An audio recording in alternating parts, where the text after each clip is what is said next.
So the Indian River Lagoon, straddles a good part of the east coast of Florida, about 40%. And it's actually composed of several different major lagoons that are all interconnected. So when we say Indian River Lagoon, oftentimes we mean the whole system. So from north to south, we have the Mosquito Lagoon, which is north of Cape Canaveral. We have the Banana River, which is on one side of Merritt Island. We have the Indian River Lagoon proper. And when I was first here, we never said Indian River Lagoon, we just said Indian River. In my house, we still say, hey, I'm going out to the river. And a lot of people who live locally still do that because the lagoon was added later. And it has several inlets, which are really critical to understanding like flow. It's very shallow. The average depth is about 5 feet. So this is not places like the Intercoastal Waterway or say Fort Pierce Harbor, but it's a very shallow, long, skinny incubator of life. And you probably know just from reading the local media or coming to the lectures, there's a lot of problems or challenges, critical issues that face the lagoon. I've listed some of these, not in order of importance, just a list. So there's a lot of fresh water that gets into the system. I've talked about that in the past. Degradation of water quality, several of us have addressed that, and contaminant loads or pollutants. Loss of habitat is something that happened mostly a long time ago. So in the 50s and 60s, there was rapid development. You could put finger canals in pretty much anywhere. We have jetties here, for example, that were just put together because before we were here, we weren't involved with it. They built a channel here. So we have a lot of things that are really quite artificial in our environment that happened a long time ago. But we lost seagrass habitat and wetland habitat. Long term, there's been a huge decline in fisheries. And as you know from some of our lectures, there's a lot of work here at Harbor Branch that talks about emerging diseases. So these are some of the issues. I'm going to balance the challenges with the issues with the successes. Because I think too often we don't recognize that we actually have had success. That means if we've had success in the past, we can do it again. So for example, those impounded wetlands. Grant Gilmore was here today. I don't know if he's at the lecture, but I saw him at lunch today. It was Grant Gilmore working here. He worked here for 28 years. And back in the 80s, he led a major effort that said the wetlands that were physically separated from the lagoon because we were flooding the impoundments for mosquito control. If we flood them, the salt marsh mosquitoes cannot breed. He's the one who said, you know, that's a bad thing to do because we're losing the connectivity. Fishes can't go from seagrass to salt marsh. They need to have that connectivity. Now, years later, about 95% of all those impoundments have been reconnected. It started right here in Indian River County, really with research here at Harbor Branch. In the 90s, with basically no scientific guidance at all, but people thought it was a good idea, and indeed it was, the state of Florida banned discharges from wastewater treatment facilities. That was a huge thing. If we hadn't done that then, I think the problems we're seeing now would have happened a lot sooner. So that was a really good thing. About the same, gill nets were banned. Gill nets, if you don't know what those are, it's just what it sounds like. Large nets were strung around the lagoon. Every fish that swam into the net would get stuck by its gills. It would uniformly catch and kill pretty much every fish very indiscriminately. There was a lot of bycatch because most of the things that were caught really weren't keepers. They weren't really something you could really sell right away. So it was a very bad practice that was eliminated in the 90s. That too was a really good thing. And there's been a lot of local efforts up and down the lagoon to improve water quality. Most recently, for example, was the the fertilizer ban, which is for nitrogen and phosphorus. That really started just a few years ago with a lot of impetus coming out of public forum that was held here, which I'm proud about. For those of you who don't know about the lagoon and its high biodiversity, biodiversity just means number of organisms, so life. We're saying basically there's a lot of life in the lagoon. And what really promotes this, and you got to remember I'm a plant guy, I forgot to say that. So I work with seagrasses and algae. This is really fostered by a number of plant communities, including seagrass beds, mangroves, and tidal marshes. They are critical to that biodiversity. There's some other things that are involved too. The Indian River Lagoon watershed has about 2,100 plant species. The watershed is that whole area that drains into the lagoon. So it's actually about 7 counties. And there's a lot of animals as well. 2,200 animal species in the watershed or in the region, including some 700 fish species. And that was that Grant Gilmore again, looking at the fish species, that first said, hey, you know what? There's a lot of fish here. more than most other places that are estuaries in the United States. And that's really where people started to really focus on the lagoon. We have lots of birds. That one's for Ellie. Ellie's here. Wood stork. It's become my favorite bird too. And we have about 50 threatened or endangered species in the region, including things like manatees. Resource management in the lagoon. The lagoon sometimes, it took me a long time to realize how important this biodiversity is to the economy. So there was a recent study done about 2 years ago that now says it's about $8 billion, that's a B, per year. That's about 1/7 of our region's economy. So that includes people that might go out, recreationally, boating, fishing, the property values of being right on a nice waterfront, and so on. So that's really significant. In the early 90s, the federal government, through the EPA National Estuarine Program, recognized the IRL, or the Indian River Lagoon, as an estuary of national significance. The fisheries currently are about $30 million annually. That's about half of the entire catch on the East Coast. So it's not trivial, but it's much smaller than it used to be. So back in the day, I would just say, I study seagrass because I know you don't care about seagrasses. But you care about fish, and there's a tight relationship between fisheries and seagrass. So I probably don't have to say that anymore because I think people have gotten an understanding that seagrasses are important, but I'm going to explain why it is just in case. And also the relationship of good habitat of the seagrass to water quality, which I've spent a lot of time on the last few years. So some time ago, I started to teach classes here. I taught a class all day long on Tuesdays every spring that was on biology of marine tropical plants. And at that time, I found this quotation that I have used ever since because I really like it. Because basically, most people know very little about plants compared to about animals. It's not in their everyday life so much. So this is the quote: "Plants are the most important, least understood, and most taken for granted of all living things." Some of you may remember, I think it was 15 years ago that I did a talk where I invoked Kermit the Frog, his publication in 1970, which usually is sung, but I've been told don't do it this time. I did that other time, but maybe, who knows. It's not easy being green. It seems you blend in with so many other ordinary things, and people tend to pass you over because you're not standing out like flashy sparkles in the water or stars in the sky. Plants are kind of there all the time. We take them for granted. They do their thing, but they don't make a big deal about it, nor do we. And then as I was teaching that course more and more, started teaching some other courses, I realized that those statements are even more so true for the plants I study because they're underwater. So you can't even see them most of the time. I mean, how many people of you really go in and take a look for the marine plants? Not too many, because they're just not there. We don't think about them. So what are these seagrasses that we don't think about? Seagrasses are flowering plants. So they produce flowers, just like a lot of plants that you're familiar with. They're not too showy, but they do it. And they grow in marine subtidal environments, so they're submerged. Why are they important?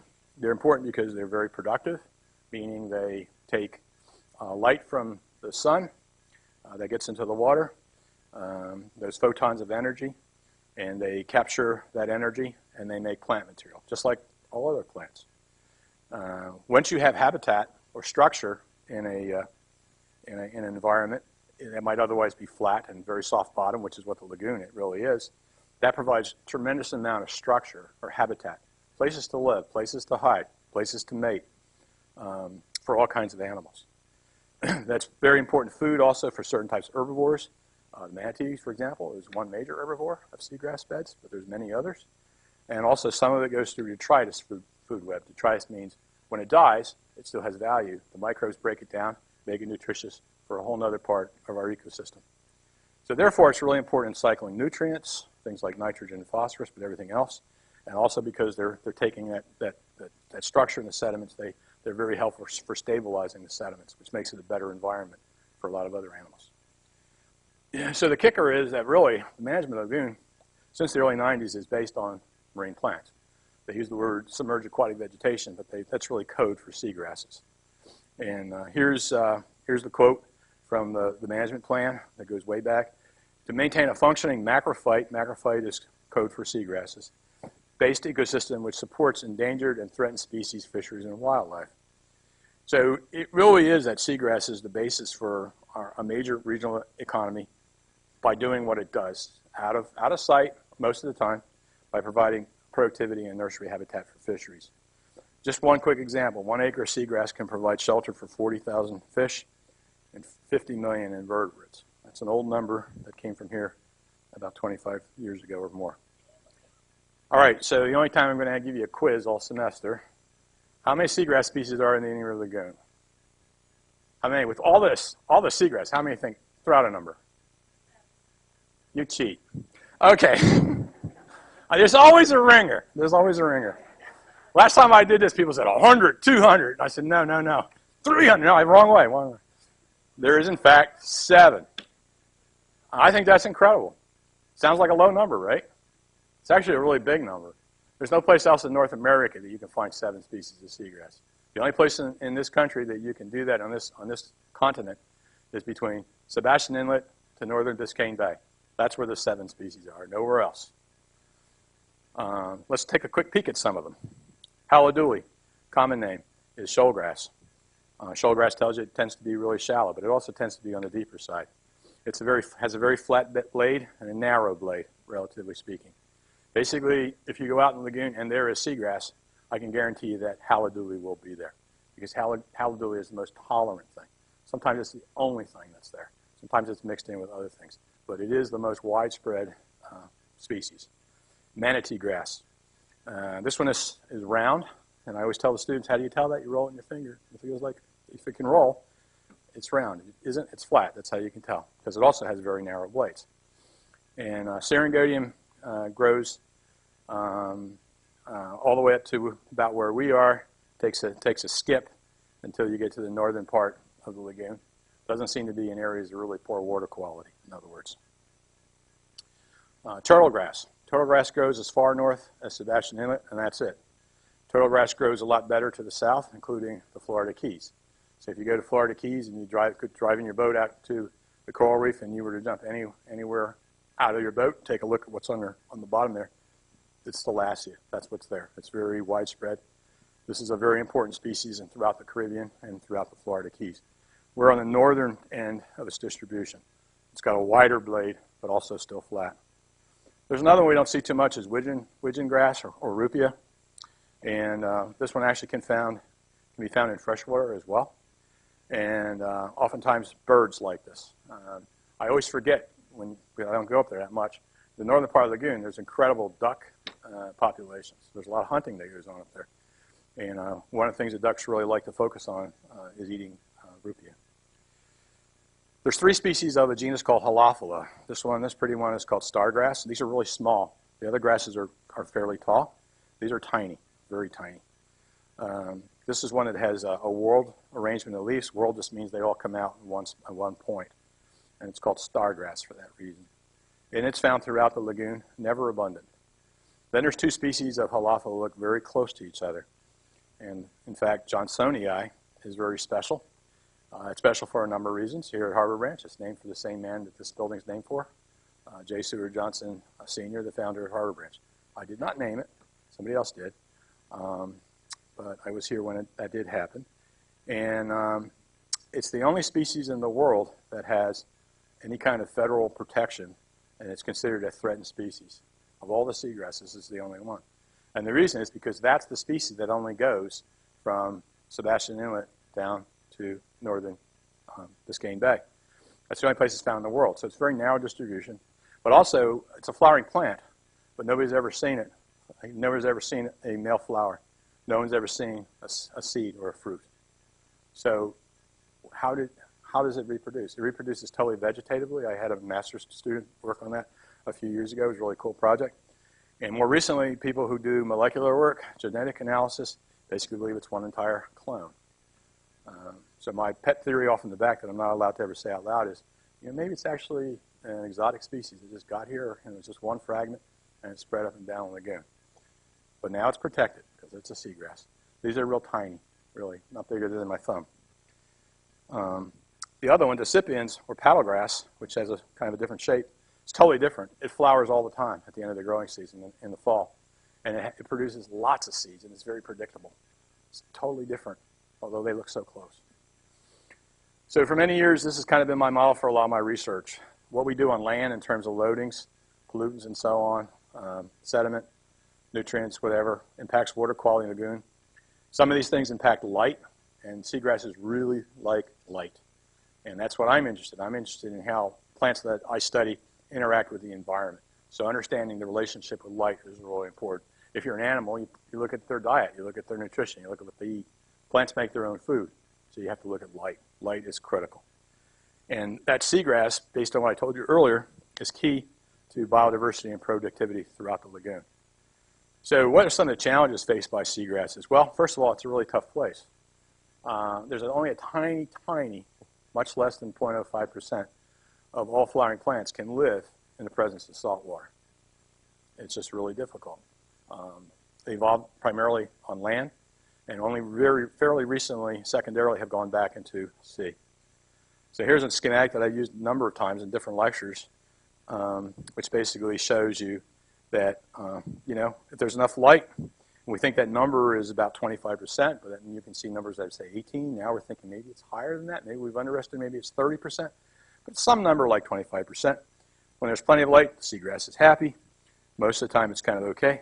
If there's not enough light down here, you can see unhappiness, and that's when seagrasses die. So anytime you have a great reduction in light for a certain period of time, you're going to have loss of seagrasses. So how do we impact the lagoon? Some of you may be familiar with prop scars, which is when people, boaters, running around, or you can see here this guy was just doing zigzag through the seagrass, ripping it up, didn't realize it. This is a picture from the northern lagoon. But most of the time what we're focused on now is eutrophication or nutrient pollution. This is basically too much nitrogen, too much phosphorus. And everyone says, well, who's to blame? Is it this or that, or is it that? And the answer is it's everything, okay? Everything that we do all contributes to this. And so we need to think of the whole package, and we need to address all of the issues. So it's not just as a septic tanks or sewage or fertilizer from farms or fertilizer from homes. It's really everything. And that's why we have the problems we have today that I'll get into. So there's a lot of evidence in the lagoon that how much seagrass we have and what kind. It's really variable, but it's strongly related to water quality.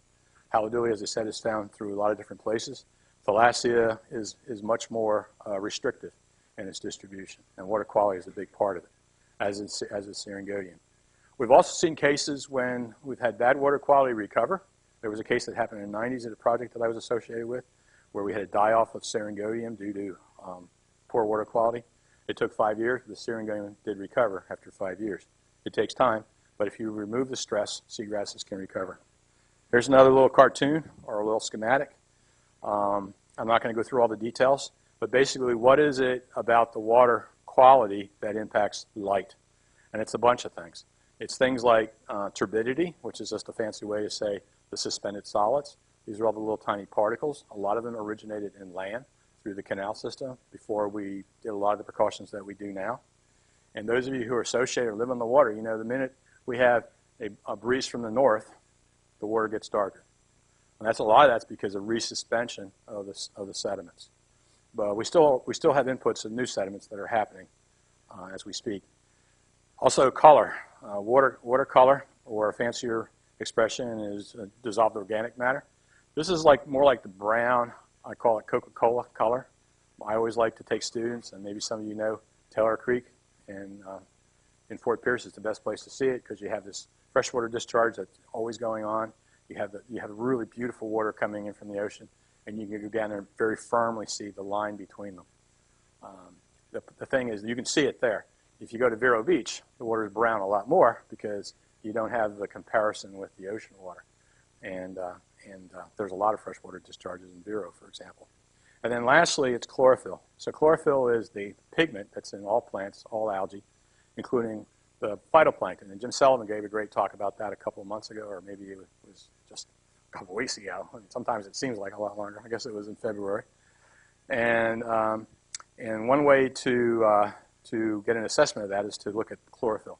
But when those algae take up the light, then none of the light gets down below. So chlorophyll is really important. So there's a lot of thame that are correlated. These three things are really correlated heavily with salinity. So I did a big study. It was 502 pages. It came out in 2001. The work was actually done in the 90s. That basically looked at continuous light monitoring for 2 years up and down the lagoon. And here's the bottom line from the statistical analysis we did. The primary factor that reduces light in the lagoon is turbidity, those little particles, followed by color, followed by chlorophyll A. I need to redo that study because I think things may have changed since then. 20 years, a lot has changed in the lagoon. So I think it's be worthwhile for me to try to redo that with current data, and I hope to do that. Here's another little sketch. What determines how much loadings there are? It's how we use the land nearby and in the watershed, how much it rains and when it rains, how if it's big pulses of rain or little bits of rain, and also something about the soil characteristics. Is it sandy? Is it more soil?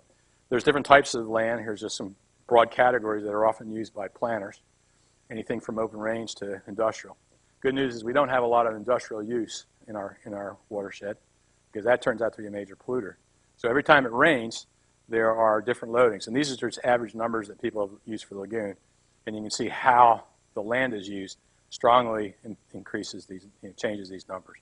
So open range, for example, in recreation has essentially minimum impact because it's pretty much natural land, right? Once we modify things, then things start to happen. We have a lot more impervious space, a lot more asphalt and concrete. The other big thing is, you all know, so I remember the first time I flew in Florida out of one of the local airports, I never realized how many canals there were until you see it from the air. You just can't take it all in. That's just the big canals there. But basically, Florida was designed to drain water off the land quickly.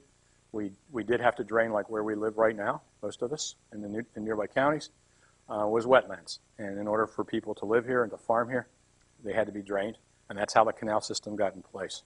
And oftentimes, like for Lake Okeechobee, there's an intricate canal system and so on. You'll still see some of these signs around. You should take them seriously. Anything that goes in the canal ends up in the lagoon.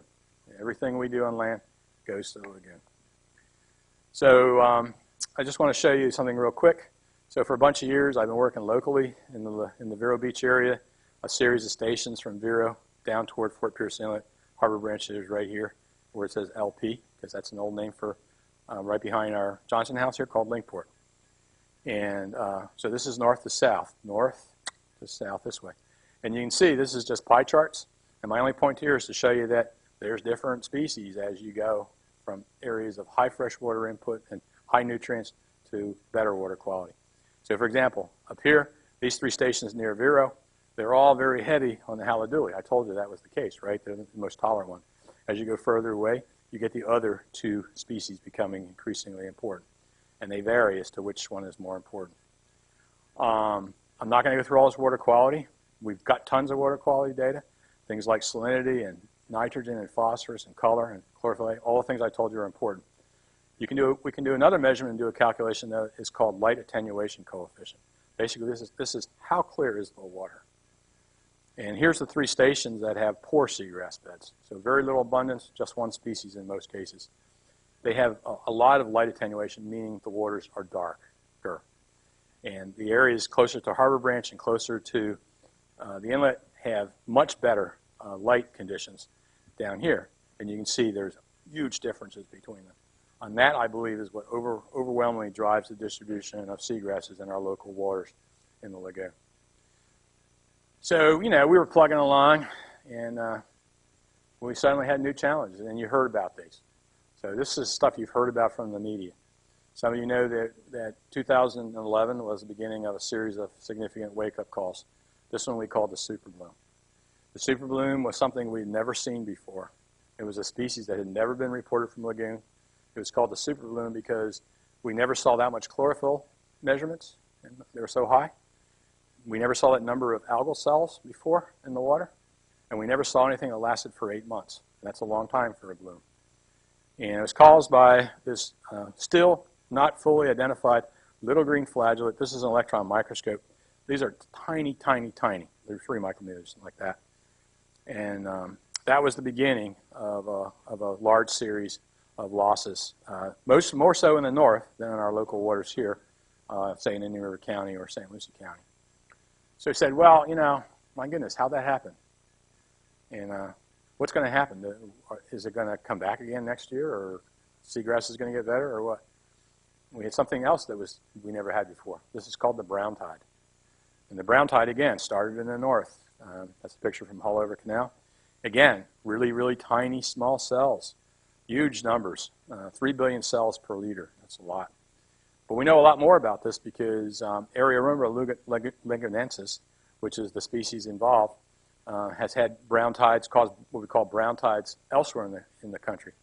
Most notoriously in Texas, in the Laguna Madre, which is at a very similar latitude as ours.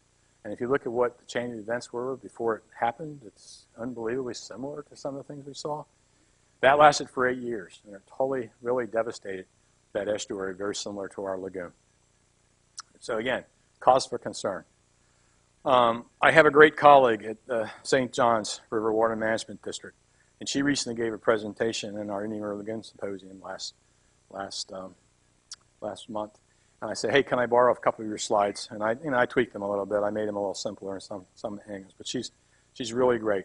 So she was involved, 25 years ago when the idea of starting to monitor seagrass throughout the lagoon happened. And people like me said, are you really going to do that? What's the point? I mean, it's going to change that much? If we didn't have this program, we would never know how much we lost, how much we had, and to monitor recovery. So this is critical data. And what they do is they do it 2 ways. With the bars, they actually do aerial flyovers that happen at different years. And typically they happen every 2 years. So this basically shows you these bars. And it was growing up for 20 years. Things were getting better. This is 1943. It's the historical reference point. Why is that? Those of you know, World War II, this area was a tremendous training facility, including pilots.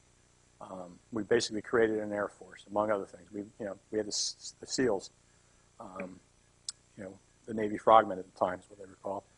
That all happened right here in our community. And so by looking back at those old aerial photos, we think that's how much seagrass we had. So you can see when this first started, we were below that, but you can see we actually exceeded what we think was the target for good seagrass conditions.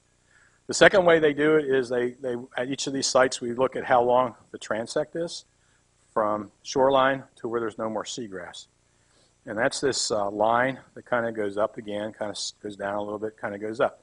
But again, the long-term average was we were getting more and more seagrasses, and it was good. And we were all starting to think, hey, this is great. But then we had those things I just told you about, the algal blooms. So here's the rest of the plot. This is when we had the blooms. And you can see that both indicators drop dramatically. And you can see where we are, the most recent data, which is 2017. They're starting to get some more recent data, but we don't have it yet. But you can see that those blooms really were devastating. Here's another graph from Lori. This basically is cover. So another thing we've noticed is that actually the cover has probably been declining longer than we might have realized. So this says, okay, within a seagrass bed, is it thicker or is it denser? And it's in percentages. But you can see, again, just look at, just a few years ago and look at where we are now. Okay, so the cover is really, really down. What's that mean? Less habitat, right? Less fish. Now, this one is complicated. And I know some people would say, are you going to present that to the public? Yes, I am. I'm going to walk you through it. These are all the transects stations. There's like almost 100, 90-some stations. Mosquito Lagoon, Banana River, Northern IRL, Central IRL, Southern IRL. We kind of lump them that way, So right now, where we physically are, we're right. I always say that I work on the South Central. This is where I am. That's where I do most of my work. That's South Central. This is St. Lucie River. You know where that is. Goes all the way down to Jupiter, does the IRL. All right. So I'm going to show you a series of shots through time based on this long-term monitoring program. You don't got to read any numbers. It's color-coded. And if it's on this side, and it's going to be a positive or a negative. And you can see this is 2010 versus 2009. So this is before all these blooms start to happen. And you can see that for some of them, there's no changes at all. And then you see one that's a little worse, one's a little better, blah, blah, blah. So if you look at it, it kind of averages out. Kind of just going back and forth, And probably, the level of detection that we actually have, we're not really sure how precise we can say this. So then let's look at the next plot, which was 2011. This is that first study after the first superbloom. You can see so many of these now are in the red zone. Indeed, some of them, I don't know if you can see this line, this is 100%. This is 100% right here. All these right here, 100%, 100% there, 100% there. That means 100% of the seagrass was gone. There was no seagrass, period, bottom, gone. And you can see very few were positive. Interestingly, the southern lagoon near past the St. Lucie River and so on actually was positive at that point in time, which kind of tells you that you have to know where you are in the lagoon and different things can happen in different years. Let's take another one. This is the following year. This was after the brown tide, when the brown tide was going on. You can see the conditions are even worse. You can see a lot of the Melbourne area heavily impacted, as is the Banana River area up here. You see very little seagrass beds that are improving. Let's go to 2 years. Now, this is the part where it gets more complicated. Lori likes to show black, meaning that it's still in the red, but it's an improvement. So while this is still an overall loss, it's better than this one. Okay, so what she's trying to do is showing you that even though it's bad, we're seeing recovery. So actually, the good news here is when the bloom stopped and the water got clear, we actually were starting to see some improvements. Okay, that's what we're trying to show you there. Fast forward, 2016, we had another big brown tide event. Look what happened. We lost everything that we had gained and then some. And you can see it's actually just as bad as it was before. In many places, it was now worse in 2016. All right, I think you got one more you can do. 2017, the most recent data, is starting to show, a little bit of recovery. But what the last two show you is down in the south, when we had those big freshwater discharges from the St. Lucie River, St. Lucie Estuary, you're actually starting to see lots of losses to our south as well. So we have different issues as to why we're having loss, but now look at these. Out of all of these, there's one that had a tiny little improvement. Everything else is on the downward side of things. It's kind of bad. So the question is, are we at a tipping point? Here's a model from Burkholder, who actually took it from Marilyn Harlan paper in the 1990s. Marilyn Harlan was my major professor at the University of Rhode Island. So I know exactly when she did this, how she did it, why she did it. And actually, I'm very pleased that this model has been passed on and used in other places like the IRL. This is just a cartoon that says that as nutrients increase, phytoplankton are going to increase, just like we see in the lagoon. Seagrasses are going to decrease. We could talk about the macroalgae too if you want, but I don't want to make it too complicated. I decided not to talk about macroalgae today. That'll be another time. The main point is as we increase nutrients, seagrasses are going to suffer because phytoplankton are going to be more competitive, and they're going to shade out the seagrasses underwater. So the idea of a tipping point basically is, just like we saw for 20 years, things were getting better, and all of a sudden something has happened. And it looks to be like that, it happens. It looks to be very dramatic. But I like to say it's like the camel. You put one more straw, you break the back. That's what a tipping point is. That's where we are in the lagoon, in my opinion. And I base this on the fact that in 2016, as many of you know, we had incredible fish kill, again, unprecedented in terms of magnitude in the northern lagoon. And that happened because we had a brown tide that, as it started to collapse, because there was a couple of cloudy days, and the plants weren't getting enough light anymore, and they started to die. When they die, the microbes work on that organic matter, and it brings the oxygen levels down really fast. And you can actually see the oxygen levels go very, very close to zero, and we had large quantities of fish killed. This was on national news, international news, CNN. That's from CNN. Here's some of the pictures. Those of you who know the Northern Lagoon know that there's kind of an unplanned protected area up there around the Cape. It's a security thing that started in the 60s.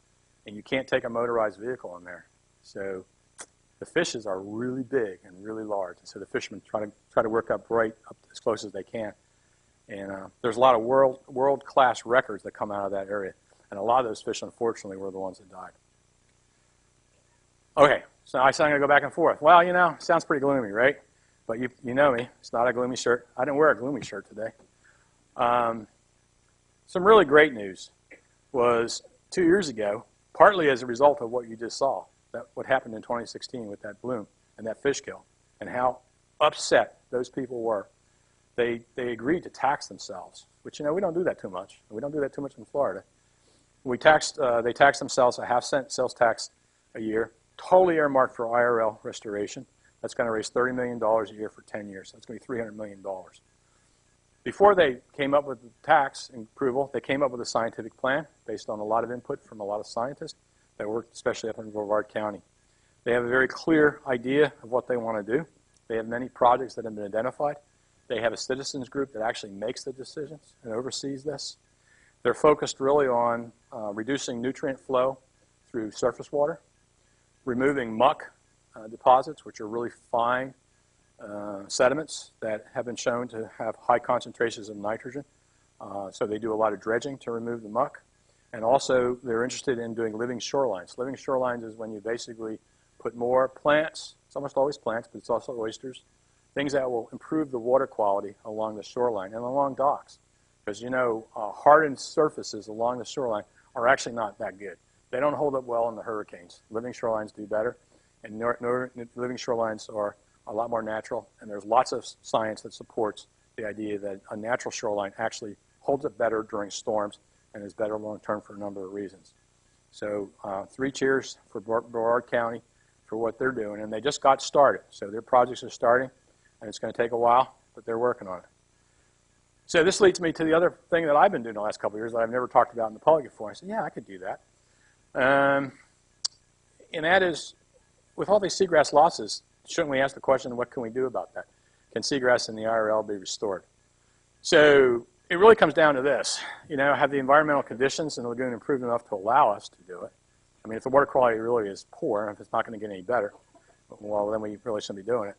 But also, why is seagrass recovery so slow normally? And I think it's because seagrasses, as I said, they're flowering plants, but they flower very rarely in the lagoon. And most of the recruitment is by little fragments that get unattached from the bottom, and they float around, and they settle down. And that same student that I mentioned earlier, about 17 years ago, did a project that showed, for example, how long some of these seagrass species could stay in the water column, how far they could spread, and what their survival rate would be and attachment rate. Really cool project. So again, we decided to do this with Halodule. Why? Because that's the most widespread species, and because especially in that area of greatest loss, it was mostly Halodule. So most of the seagrass loss was Halodule. Our focus is to take little plugs, little transplants, size of a flower pot, and go to areas where there was no seagrass recovery. So all the stations were the ones that I showed you, no recovery after 2 years. That's where we went, and we basically monitored for how well they survived and how they spread. And we had 2 donor sites, one way up here in Titusville, because it's hard to find good seagrass in Brevard at that point in time, and one right here in good old Vero Beach, which actually has some very good seagrass still, and at that time. And we worked in an area, one in Indian River County, Wabasa, near the Environmental Learning Center, and another group worked with us at Sebastian Inlet, and I worked at a spot in Melbourne and the Peneda Causeway up in the Banana River. So we tried to get a representative geographical spread. And we also are concerned with grazing by things like manatees. Manatees, I said, eat seagrass. So we actually protected some of these with steel mesh cages to eliminate grazing by at least manatees. So here's my little schematic. At each spot, we had 4 treatments, and they were each 2 meters apart. So we had some that got 5 unprotected plugs, meaning there was no protection against grazing. That's what they looked like. Looked like number 5 on a die, and they were all certain distance apart. This is one of those cages, so we had 5 plugs put in those, and we also put some stakes because I have a colleague who thought, well, maybe we put some wood stakes, maybe it'll snag some of those fragments and maybe it'll grow. We actually never saw that, but we did it. And we also had a bare plot, meaning there was nothing in there, and this was a control because maybe there would be some natural recruitment that we wanted to make sure we factored in. We saw very little sign of natural recruitment during our study. And this is what one of them looked like. So for each of these treatments, we had 3 replicates, if you will, and they were like all in different blocks. So this was, about 100 feet long, and everything was kind of randomized within it. So this is just some pictures showing our plantings and showing what the plantings look like. As time went on, we modified this, and we added some additional protection at one of the sites that looks something like this. I won't talk about that too much today. I have some data again, but I'm going to walk you through this very carefully. So all this is our 3 stations, Pineda up in Brevard, Wabasso here in north of Vero by the Environmental Learning Center, and up in Melbourne. And we're going to look at unprotected and protected treatments. And you can see these are the protected treatments. You can see 100% survival everywhere. So they can be transplanted pretty well. However, protection was really important because the only place that the unprotected plugs survived was here in Indian River County. You can see we have 100% here. You can see Pineda, the moment we put them out, and within a week they were all eaten and gone. Melbourne took slightly longer, but very quick. So this issue of restoration, you need to factor in some of the challenges that seagrass have, and one of them apparently is grazing. I already said we didn't see anything with seagrass fragments or natural recruitment. And the other thing we did is we monitored this through time. So this is just how much abundance there was through 2 years at each of the spots. And basically, you can probably see this one overall, Wabasso was the best one. Again, we went from 0% seagrass to areas where from one plug it had gone 10 or 12 or more feet in a fairly short period of time. And there was the beginning of a new seagrass bed. And then closely followed by Pineda, especially during the first part of the study. Melbourne, you can see, was much less successful. That was because besides the grazing that we were excluding, there was something else that could get in the mesh cages, and we believe that was a herbivorous fish, and that became an issue, and that's why we tried that other design that I showed you real quick. Long-term, cages were actually detrimental at Wabasso because they tended to catch a lot of macroalgae and a lot of drift. And so at Wabasso, we ended up saying, we don't need any cages. We can go right in there and plant, and we're going to be good. So we learned a few things about that. I think on the optimistic side was that, yes, when the conditions are right, things are recruitment limited, and we can jumpstart restoration by doing transplants. But do we really want to take transplants from a healthy seagrass bed to another sea plant, to another potential bed? And I always say this is like, barring from Peter to pay Paul. Where are you in the end? So the answer was obvious, and it's actually something I kind of started to do back in the 90s, or before that even, who remembers 90s, was to grow seagrasses. And so I had grown seagrasses here before at Harbor Branch, so I knew we could do it in a certain system. And we decided basically the next test was, can we start to build up the nursery technology so that we can provide enough donor material to at least do the experiments that needed to be done. This is not a commercial nursery. What we would do is we would transfer the technology to others, as we've done for so many other projects here in aquaculture, and make that available to the private sector. So some of you may know on campus we have an aquaculture park that was started about 20 years ago.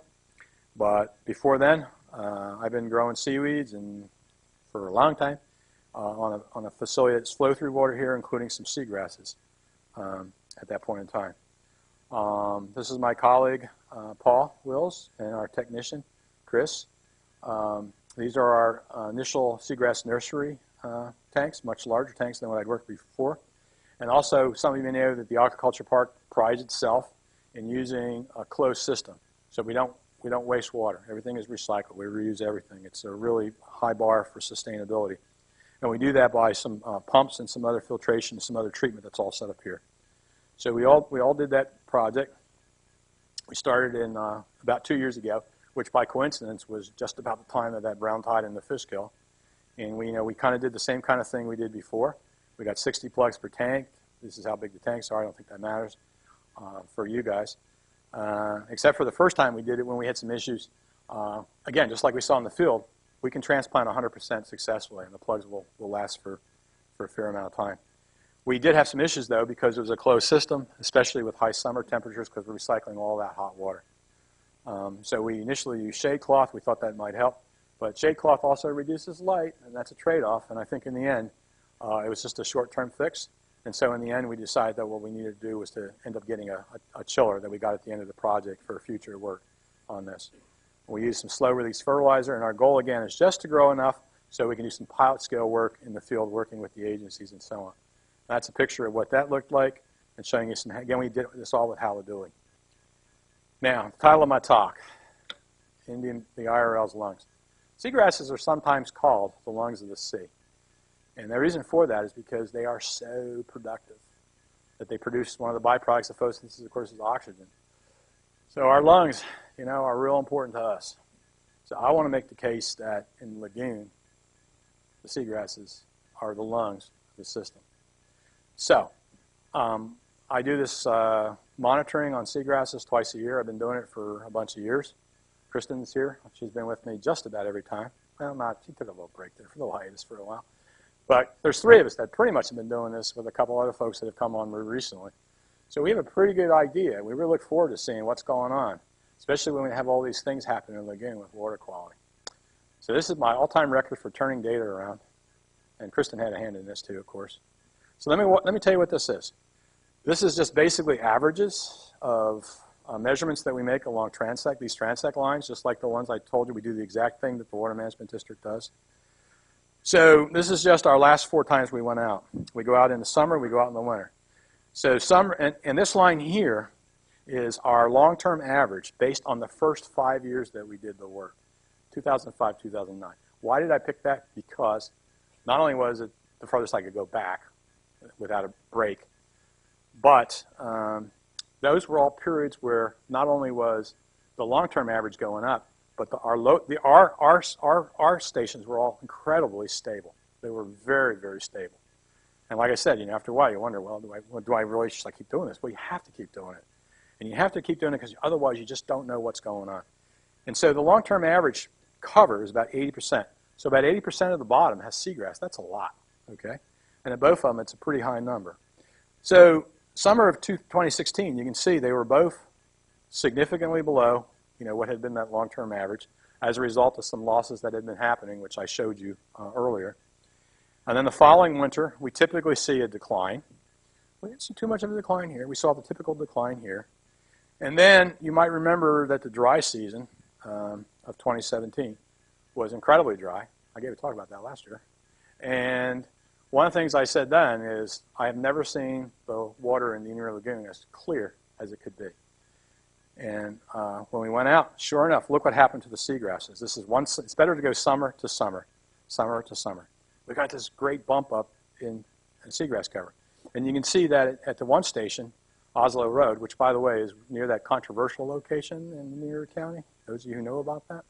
This is where Grant Gilmore says that's some of the best seagrass anywhere in the lagoon because of its fishery habitat. You can see we actually were right back up to our long-term average.